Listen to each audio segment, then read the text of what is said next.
อย่าหาว่าพ่อเกลียดสั่งลูกเลย พ่อนี้บอกเคยจะลืมลูกลงดวงใจของพ่อบ่ได้มีเจตจำนงตัดไมตรีนี้ลืมลูกลงเจาะจงด้วยเจตนาหากเป็นเพราะว่าฟ้ามรสุมพ่อนี้ตกหลุมพายุพัดผ่านหนักหนา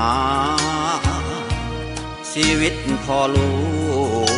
จึงถือสวงกรรมตามมาพากันไกลแสนไกลสุดตา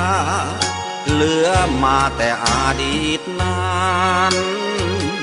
ยังดีมีแม่ดูแลลูกแต่ยามวัยเดียวนี้ลูกเติบใหญ่สมใจของแม่ไฟฟัน